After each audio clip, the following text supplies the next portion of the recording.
A oração é o nosso acesso direto à presença de Deus. É uma forma de abrirmos o coração, compartilharmos angústias e buscarmos direção. Se você já se perguntou por que parece difícil orar ou manter foco nesse momento, saiba que não está só. Muita gente sente o mesmo.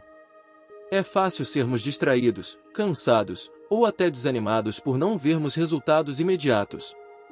Porém, a Bíblia nos mostra que a oração é um dos pilares da vida cristã. Ela não apenas muda circunstâncias, mas também transforma quem nós somos por dentro. Jesus ensinou que devemos orar sem cessar, o que quer dizer manter um relacionamento constante com Deus. Não se trata de horas intermináveis repetindo as mesmas palavras, mas de cultivar uma atitude de dependência do Pai durante todo o dia. Podemos falar com Ele enquanto lavamos a louça, enquanto esperamos um ônibus ou antes de tomarmos uma decisão importante. O importante não é tanto o local ou o horário, mas a sinceridade do coração. O primeiro passo para uma vida de oração forte é entender que Deus não deseja uma performance religiosa de nós, mas sim um encontro real. Quando nos aproximamos dele com humildade, admitindo nossas fraquezas e pedindo que ele nos guie, o Senhor nos acolhe e ouve o nosso clamor. A Bíblia está cheia de histórias que comprovam como a oração pode transformar até situações impossíveis. Pense em Ana, mãe de Samuel, que chorou e suplicou ao Senhor. Ambos descobriram o poder de orar com o coração aberto. Neste capítulo, queremos firmar a base. A oração não é um ritual sem sentido, mas um relacionamento. Não precisamos de palavras rebuscadas nem fórmulas secretas. Podemos ser francos, como filhos que conversam com seu pai amoroso. Cada capítulo adiante vai explorar um aspecto dessa conexão. Vamos ver erros comuns, estratégias simples para orar mais e melhor, exemplos bíblicos inspiradores, e por fim, como tudo isso pode conduzir a uma vida espiritual renovada e cheia de propósito. Há dois erros principais que Jesus destacou em seu ensino sobre oração: a hipocrisia e as repetições vazias. Vamos começar falando sobre a hipocrisia, pois é algo que pode ocorrer em qualquer âmbito da espiritualidade. Jesus denunciou aqueles que oravam em público apenas para parecerem mais santos. Na cultura antiga, isso era comum. Algumas pessoas se colocavam em pé, em locais de destaque, para que todos pudessem ver sua devoção. Entretanto, por trás daquela postura teatral, o coração nem sempre era sincero. Hoje, talvez a gente não faça a mesma encenação, mas a hipocrisia pode se manifestar de outras formas. Podemos fingir que estamos bem perto de Deus nas redes sociais, ou falar com belas palavras em voz alta quando somos convidados a orar em grupo, mas sem cultivar uma verdadeira busca no secreto. A essência da hipocrisia é fingir ter uma vida espiritual que não temos. Esse tipo de atitude fere o coração de Deus e nos impede de experimentar a profundidade que a oração pode ter. Afinal, Deus não responde teatro, mas verdade. O segundo erro é a repetição vazia. Jesus falou claramente: não useis vãs repetições como os gentios fazem.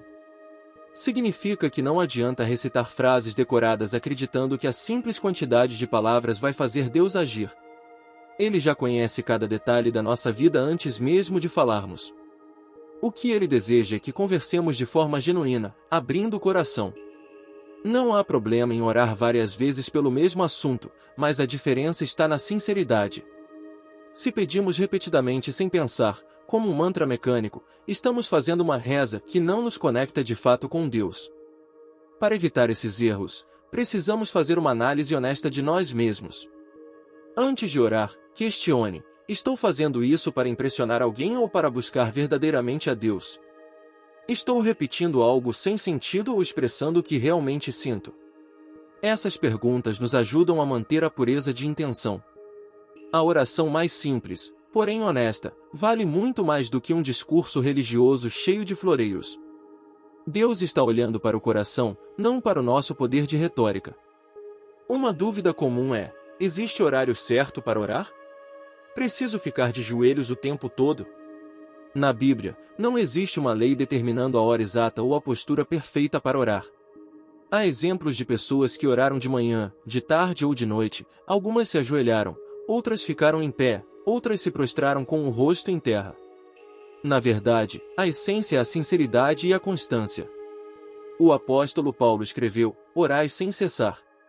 Isso nos convida a ter uma atitude de oração contínua, independente das circunstâncias. Ter um tempo devocional diário pode ser muito proveitoso. Separar alguns minutos pela manhã ou antes de dormir para ler a Bíblia e orar com calma. No entanto, não precisamos ficar presos a essa rotina como uma obrigação pesada.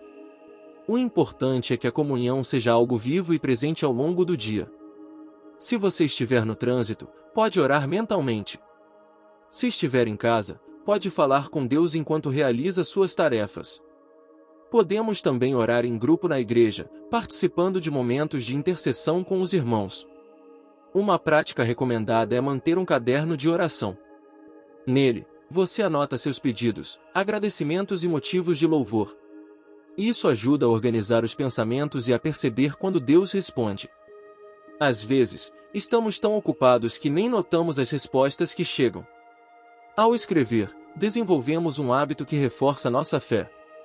É incrível reler antigas anotações e ver como o Senhor agiu ao longo do tempo.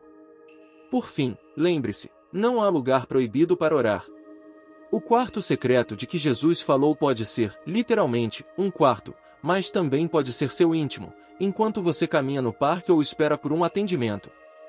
O que importa é que, naquele instante, você se feche diante de Deus e abra sua alma, sem se preocupar com a opinião de terceiros. Na intimidade da oração, as barreiras desaparecem e encontramos o refúgio perfeito que só Ele pode oferecer. O grande segredo da oração está em ver Deus como um Pai amoroso, não como um juiz impessoal ou um ser distante. Quando entendemos que Ele se importa conosco, tudo muda. Não precisamos ter medo de mostrar quem somos ou de falar sobre as nossas fraquezas, porque Deus já sabe. Ele nos chama para esse relacionamento real, onde não há espaço para fingimento. Algumas pessoas perguntam: se Deus já sabe tudo, por que preciso pedir? A resposta é que Ele quer nos envolver no processo. Quando oramos, começamos a enxergar as coisas de outra forma. A oração nos afina com a vontade de Deus, nos ensinando a confiar no tempo dele e a discernir o que realmente precisamos. Por isso, muitas vezes, orar não é sobre mudar a mente de Deus, mas sobre ajustar a nossa mente ao plano divino. Outra questão é: posso falar abertamente sobre minha raiva, dúvida ou frustração? Sim, você pode. Basta abrir a Bíblia e ver exemplos como os Salmos de Davi, cheios de emoção bruta. Em muitos momentos, Davi clamava por socorro, às vezes reclamava, às vezes se alegrava, às vezes se arrependia. Tudo isso era expressão de um coração genuíno. Deus não se ofende com nossa sinceridade, Ele deseja curar e confortar nossas dores. Portanto, para se conectar de verdade com Deus, deixe de lado a imagem de um Senhor inalcançável. Ele está perto, disposto a ouvir cada detalhe. Fale com Ele como falaria com um melhor amigo, mas com reverência, sabendo que Ele é santo e merece nosso respeito. Reconhecer a santidade de Deus ao mesmo tempo em que se sente amado por Ele é o equilíbrio perfeito para uma vida de oração frutífera. Ana é um dos exemplos mais marcantes de alguém que derramou o coração em oração. Ela vivia em um contexto em que a maternidade era crucial para a honra de uma mulher, mas não conseguia engravidar.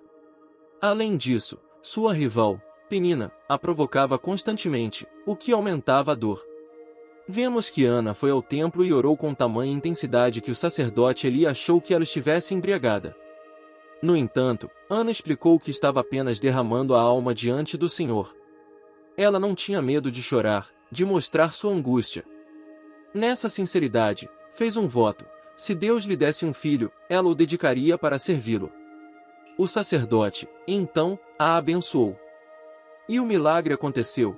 Ana teve um filho, Samuel, que se tornou um grande profeta e juiz em Israel. A lição de Ana está na intensidade e na humildade de sua oração. Ela não fez discursos vazios, não se preocupou em parecer elegante diante das pessoas. Era apenas ela e Deus, numa entrega total. Para nós, fica a mensagem: às vezes, para ser ouvido, basta ser real. A aflição de Ana foi o combustível para uma prece cheia de fé. Ela não desistiu de buscar o Senhor, mesmo quando todos ao redor pareciam desacreditá-la. Podemos trazer esse exemplo para nossas vidas atuais. Talvez a dor não seja a infertilidade, mas outro tipo de vazio, uma frustração profissional, um problema de saúde, um relacionamento difícil. O princípio permanece o mesmo: Deus quer ver nosso coração derramado diante dele. Não há vergonha em chorar ou dizer que não aguentamos mais. Ao contrário, ao nos humilharmos, encontramos a força dele. E esse encontro pode gerar milagres que superam nossas expectativas iniciais. Outro relato inspirador é o do rei Ezequias. Ele governava Judá e enfrentou um exército extremamente poderoso, liderado pelo rei assírio Senaqueribe. Os assírios vinham conquistando nações e destruindo cidades sem piedade. Agora, estavam às portas de Jerusalém, prontos para dominar tudo. Senaqueribe debochava, dizendo que nem o Deus de Israel seria capaz de protegê-los. Diante desse desafio, Ezequias não se voltou para a própria força militar, ao contrário, buscou a Deus. Foi ao templo e apresentou as cartas de ameaça, clamando para que o Senhor mostrasse seu poder. Ele reconhecia que os deuses de outras nações eram apenas ídolos, mas o Deus de Israel era o Criador dos céus e da terra. Ezequias desejava que todos vissem quem era o verdadeiro rei sobre tudo e todos. A resposta veio por meio do profeta Isaías, que anunciou a salvação. Naquela mesma noite, o anjo do Senhor passou pelo acampamento assírio, destruindo grande parte do exército inimigo. O restante fugiu, e Senaqueribe voltou envergonhado à sua terra. Esse ato sobrenatural provou que o Senhor ouve o clamor de quem confia nele. Jerusalém foi poupada, e o nome de Deus foi glorificado. A história de Ezequias ilustra que mesmo diante de problemas gigantescos, podemos nos achegar a Deus em oração.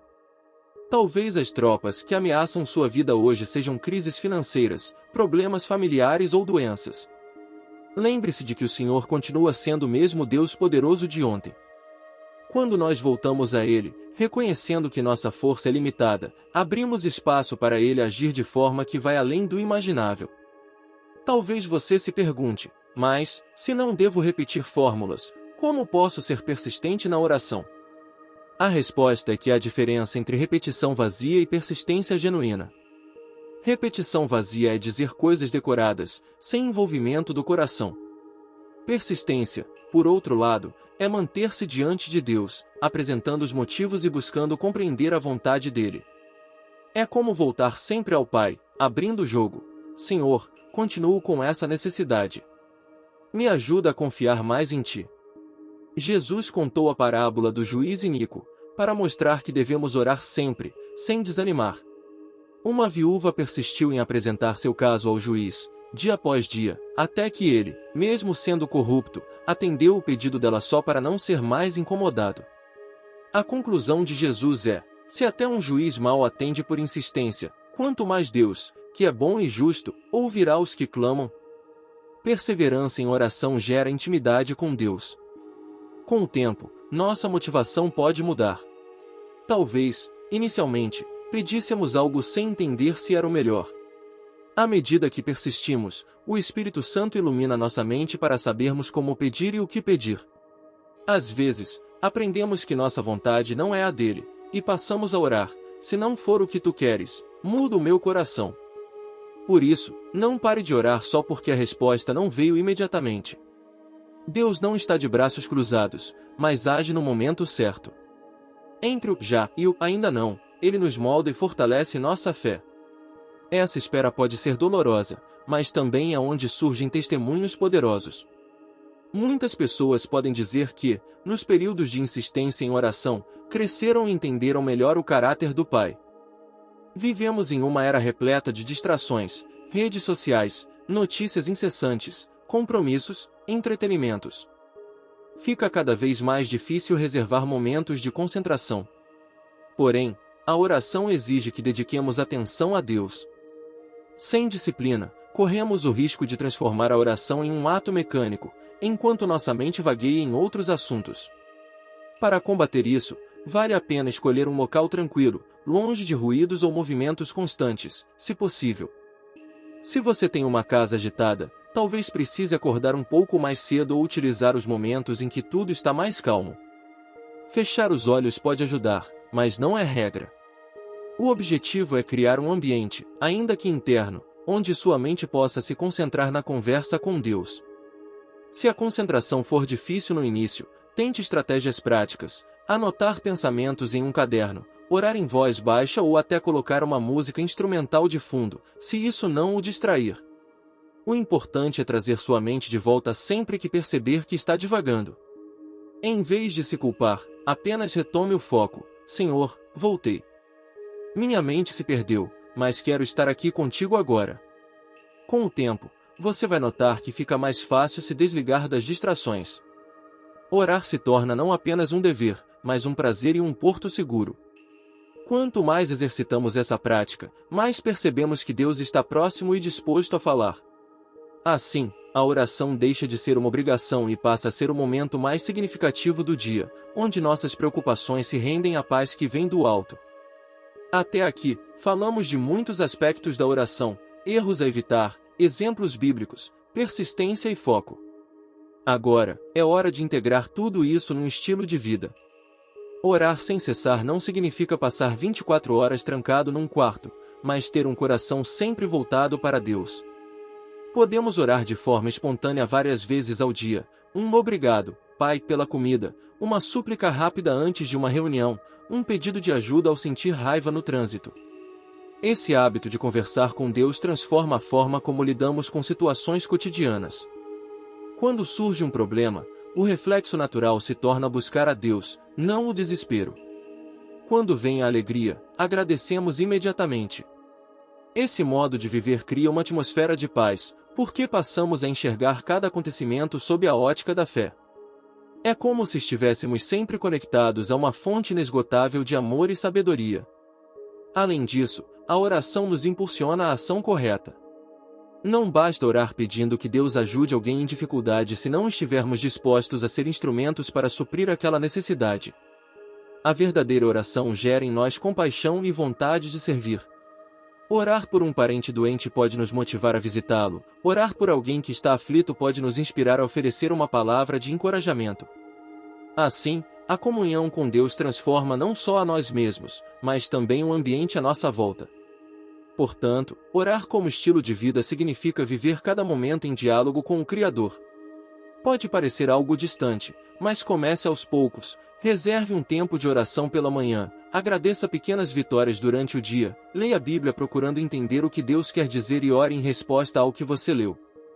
Com constância, essa prática se torna tão natural quanto respirar, e você sentirá a diferença em todas as áreas de sua vida. Vimos que a oração é mais do que palavras, é relacionamento. É abrir o coração a um Pai que nos ama, evitar hipocrisias e repetições vazias, buscar persistência sem desânimo e focar em Deus apesar das distrações. Aprendemos com Ana que, mesmo quando tudo parece perdido, a sinceridade do coração alcança o trono de Deus. E, com Ezequias, percebemos que, diante de ameaças imensas, podemos clamar e ver milagres acontecerem. Agora, o desafio é colocar tudo isso em prática. Não deixe este roteiro ficar só na teoria. Experimente separar alguns minutos diários para conversar com Deus. Seja honesto sobre suas lutas, peça direção e agradeça pelas vitórias. Se sentir que está repetindo frases sem sentido, faça uma pausa, respire fundo e fale como se estivesse diante do melhor amigo, porém lembrando que ele é o Rei do Universo.